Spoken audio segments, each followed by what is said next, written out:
Oke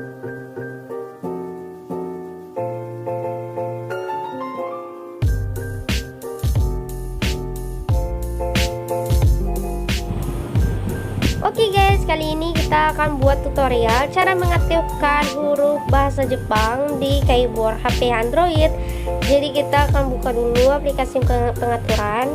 Kita cari keyboard, terus kita tekan lagi keyboard pengetikan multibahasa, terus kita tekan lagi bahasa yang di atas.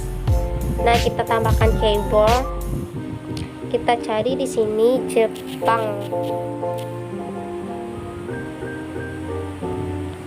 Kalau misalnya udah ada, kita langsung tekan. Nah, kalau misalnya udah ada, kita langsung tekan selesai. Nah, kalau udah selesai, kita lihat hasilnya guys di sini. Kita tukar dulu bahasanya. Nah, di sini udah ada guys bahasa Jepang. Kita tulis dulu arigato.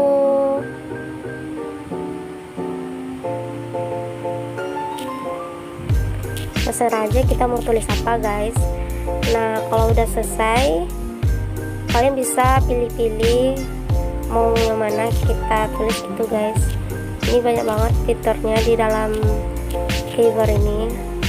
Kalau udah selesai, kalian bisa cari aja hurufnya kalau kalian tahu. Sekian dulu tutorial pada hari ini. Kalau ada kesalahan mohon dimaafkan ya guys. See you next time, bye bye.